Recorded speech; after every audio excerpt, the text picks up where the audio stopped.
In the past, poaching was someone who was actually trying to feed their family or survive. Unfortunately, what's happened is organized crime has actually come in and taken it over. We know for a fact that elephant ivory has been linked to bombings, embassy bombings, up continent across Africa. So the same players that we see across the world transiting drugs, human trafficking, weapons are now trafficking rhino horn and elephant ivory as well through their same channels. So the money's going straight to them. So if you look at all of the different organizations, it all feeds back to organized crime.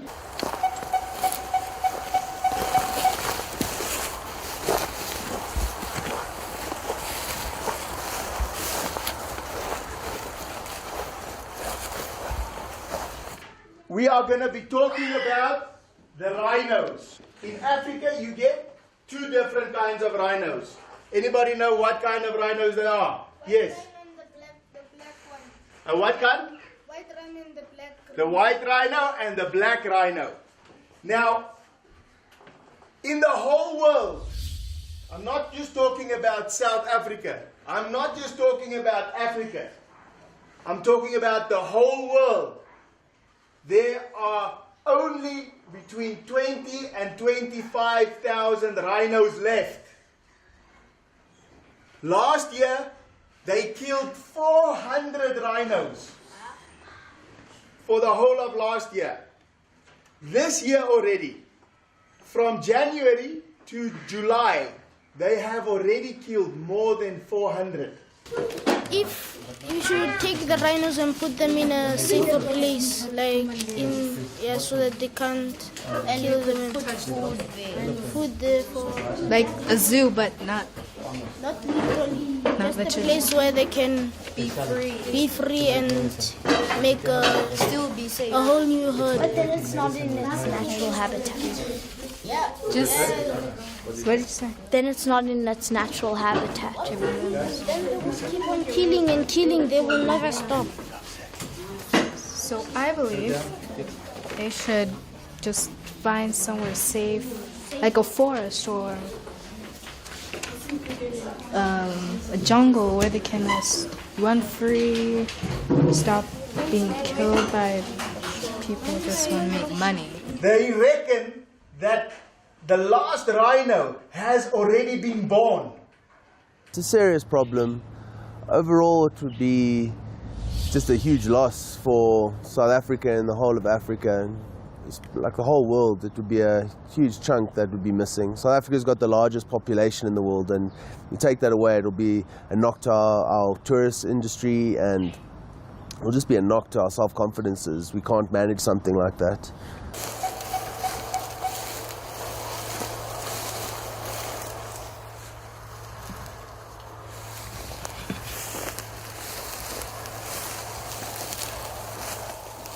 We start with the leopard, we go to buffalo, then we go to lion, then we go to rhino, the poor rhino now. It's a poor rhino, this one, and then we go to elephant, the big animal. You know that they're killing the rhinos now because of the horn. That's why I'm telling you it's a poor now. It's no more strong as it used to be. It was the strongest animal now, but not anymore. The hunters, the poachers, they are all killing it now. So it's very weak now. Right now it's weak. Well, they kill the rhino for the horn, which they believe, the people who buy it believe it's, they use it as aphrodisiac and cures many diseases. Well, some game reserves have their own anti-poaching units. Yeah, on our game park, the staff monitor the rhino, and what we've also done is removed our rhino's horns. If the rhino has its full horn, it's, the poachers will see it and target the animal. But if they see that the animal's horn has been cut off, they're not going to risk getting caught for a little bit of horn, then they'd rather not kill the animal. In some cases, even though their horn has been removed and it grows back because their horn is keratin, it's tightly compressed hair, so it grows back. And even that small horn, poachers could possibly kill the rhino for that little bit, because whatever money they will get for it, they will take it. So even though the rhino's horn is removed, we still monitor the rhino. In my own opinion, I disagree by legalizing the trade of rhino horn, because they say it will flood the market, but now it's legalized. They can break into somebody's game reserve, take the rhino horn, and now it's legal to sell it. My organization's firm belief is that you have to protect it. So even if you legalize it, then you're still going to have a black market trade. The value is more per kilo than gold. So even with legalizing it, it's still going to be profitable, just like blood diamonds or illegal trade of diamonds across. So there's still going to be a major demand, which isn't going to be met. So you're still going to have to protect. The issue with the legalization of trading is that you have to have a legal partner and you have to look at what it does to other things. My concern is we need good governance. So we can't control rhino horn trade now, which is 100% illegal, and it's being traded on the black market every day. So when we start to make it legal, now we have to determine, is it legal horn or illegal horn, which makes it that much more difficult. So it really kind of blurs the waters and makes it more difficult.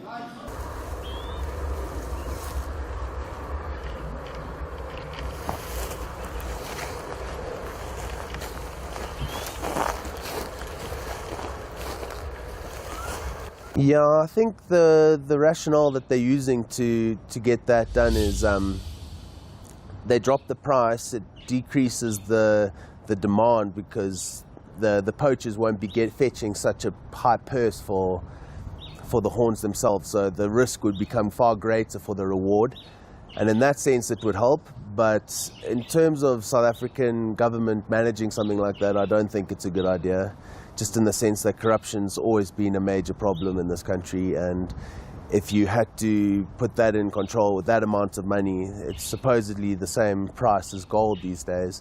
You give them that much gold to deal with, there's bound to be some incredible mismanagement of funds, and it's something that a world body needs to take control of. So how do you recognize the number of him? You see on his left ear, he's got a notch on the number. Let me just make sure. He's got a notch on the number 20, and on another ear he's got a notch on the number 4. So that means that he will be number 24.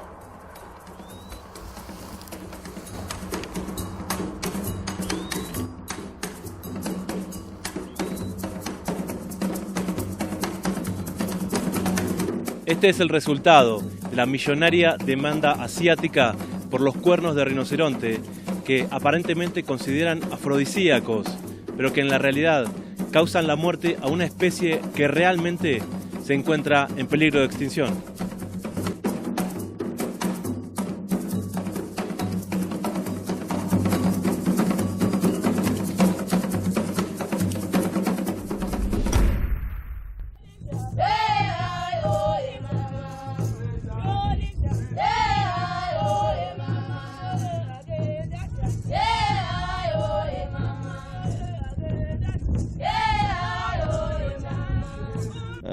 The field rangers were doing their normal monitoring patrols, and then they saw the vultures, and when they came to the area they saw a rhino lying here and the horns was removed, and then they reported it to the people. Well, I was not on the reserve, I was on another park, but to the cadet ranger, and then we let the SAP and the resource security team come in to do the autopsies.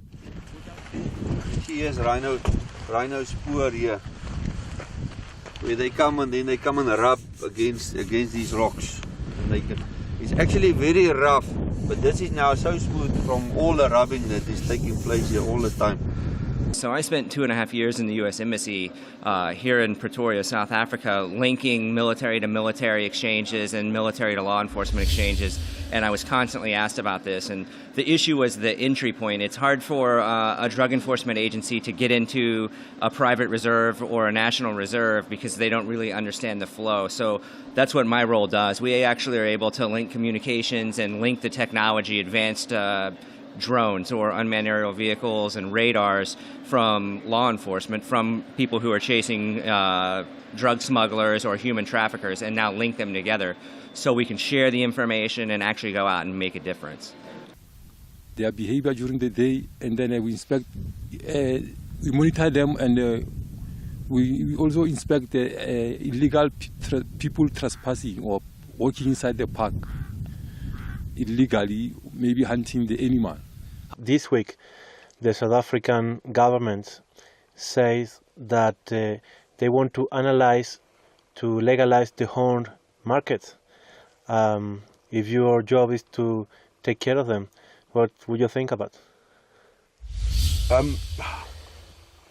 My opinion, I don't think that would stop poaching.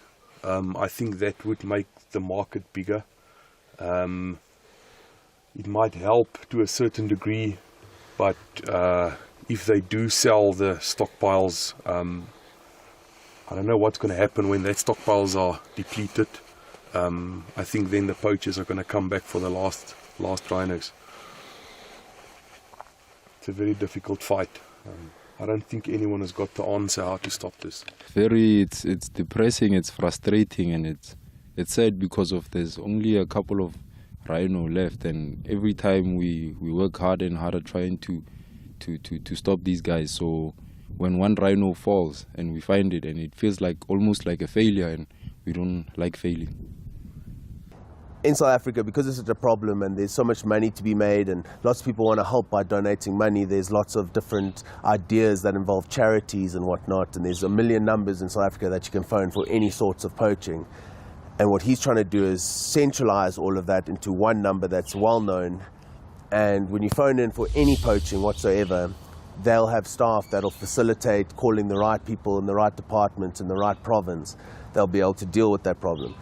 Because as it stands now, if you see something getting poached, or Perlemoen, for instance, rhino, you call a number, you call the police, you call an 800 rhinos type number, that it's not in their jurisdiction or something, and lots of times that information will be lost and diluted and it will become unproductive. 0006 Charlie 2160.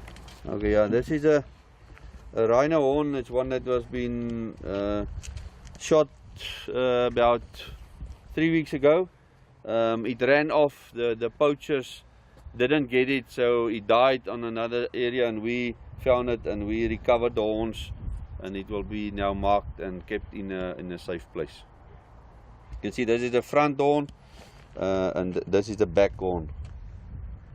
So the private reserves that do dehorn, there's still more reserves that don't dehorn than do, but there are a large number that are dehorning for different purposes. They're not allowed to trade those horns, so technically those horns are supposed to be logged, so they actually DNA them and they log them into, and then most of them lock them into a safe somewhere in a safekeeping, because what's happening is that the dehorned rhino horn is being stolen across the world, and if you watch across Europe, museums are under attack where they're actually going into museums armed and stealing the old rhino mounts out of museums, and that's happened numerous times all around the world. You end up meeting the same animal, and besides the notching system, we have a notching system whereby the ears are cut in certain areas to represent numbers.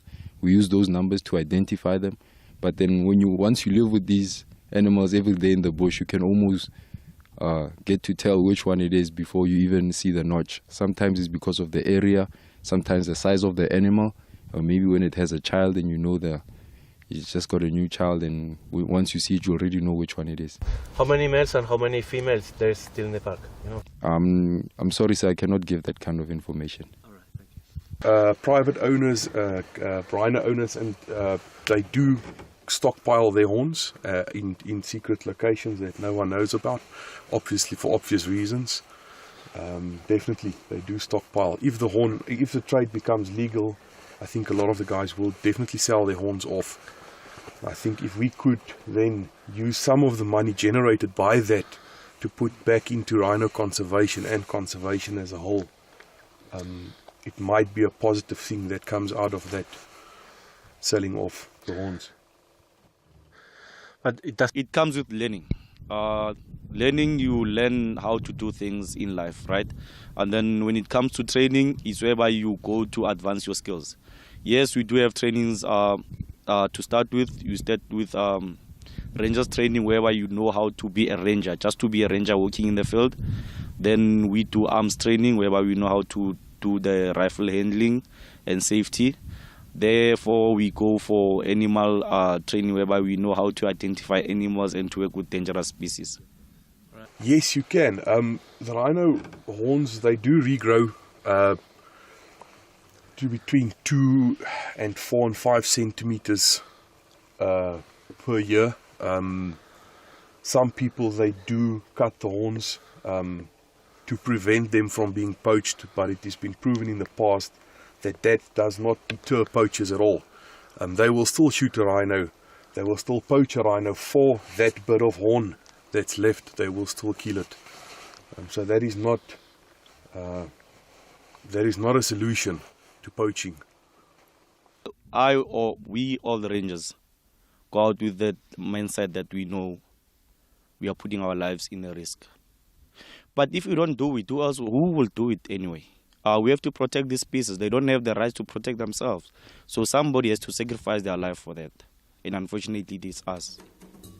Este es el motivo por el cual están cazando a los rinocerontes en Sudáfrica. Estos cuernos pueden valer hasta $60.000 el kilo y este que tengo en este momento en mis manos pesa aproximadamente 3 kilos. En este momento, a la mitad del 2013, en Sudáfrica se han asesinado unos 800 rinocerontes en busca de este tipo de cuernos que los compra el mercado asiático.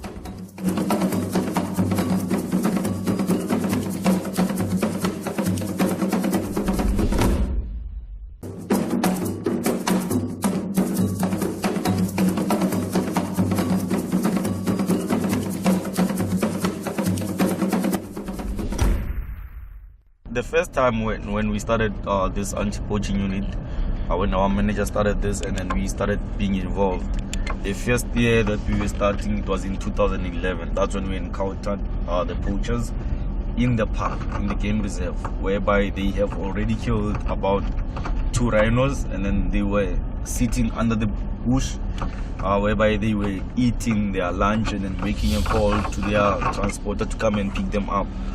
So As easy like that? Yeah, seriously, they were on the phone call, there was food on the ground and then there was their water and then the other guy was making a call. He was speaking Shangan. He was speaking Shangan on the phone. We could hear him telling the driver that they are done, they need to be picked up.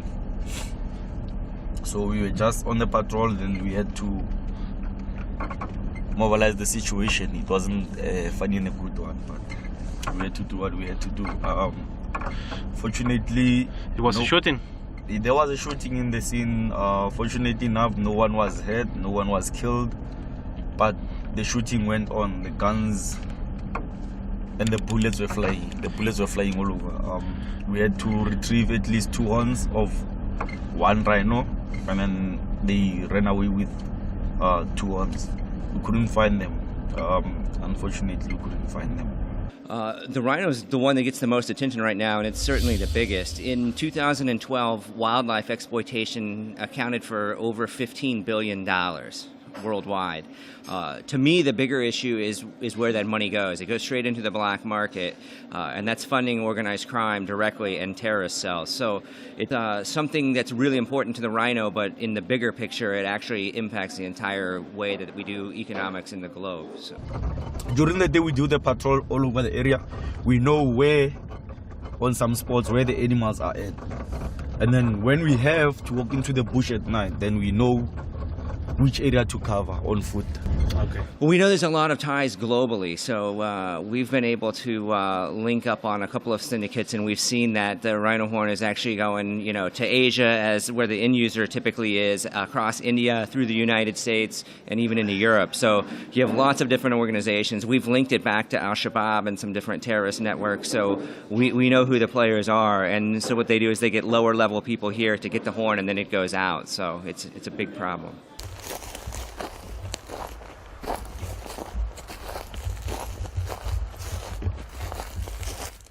Do you get angry every time you see there's a new kill?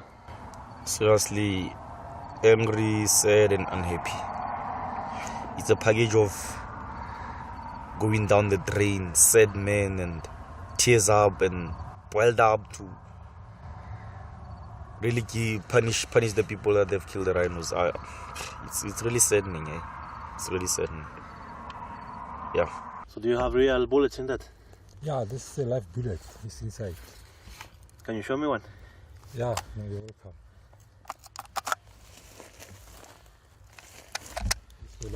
What millimeter is this? This is R1 bullet, and it's how many meters? Plus minus. How can we say the measurement, my friend? It can be maybe, is it 2 centimeters or 3? I don't know. I'm not good in measuring this type of, but it's plus minus maybe 2 or 3 centimeters. Yeah, basically what's happened, if you look up continent, like with the Lord's Resistance Army, they actually use ivory to fund their operation. So where they've been known in the past for kidnapping children and putting human trafficking, they're now using the ivory to fund those activities. So those are the direct links. Do you believe that organizations like Qaeda or other terrorist organizations can be related with the? We are definitely aware that the funding is going into those types of organizations as well. You know.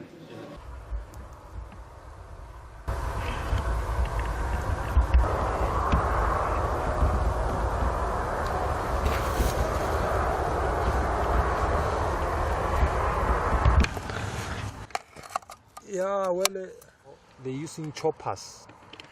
Helicopters? Yeah, helicopters flying on top, and then when they see number of rhinos grazing there, they just approach them, and then they dart. The most preferred species, the one that they like is maybe it has got a big horn. Right. Yeah, then they select the one they like, and then they dart them. And then the rhino is the only animal that looks similar to the dinosaurs. Once it is gone, the whole future of rhinos is gone. The only thing that will remain is once upon a time. So if you think if we walked away from this, didn't give them money today, it would be worse for us from a security standpoint. I do. We're building a relationship that just did not exist. I said in our last trip when you were with me that we had a huge trust deficit, in part because the United States had, to be fair, we had helped to create the problem we're now fighting. How? Because when the Soviet Union invaded Afghanistan, we had this brilliant idea that we were going to come to Pakistan and create a force of mujahideen, equip them with Stinger missiles and everything else to go after the Soviets inside Afghanistan. And we were successful. The Soviets left Afghanistan, and then we said, great, goodbye, leaving these trained people who were fanatical in Afghanistan and Pakistan, leaving them well armed, creating a mess, frankly, that at the time we didn't really recognize. We were just so happy to see the Soviet Union fall, and we thought, okay, fine, we're okay now. Everything's going to be so much better. Now you look back, the people we're fighting today, we were supporting in the fight against the Soviets.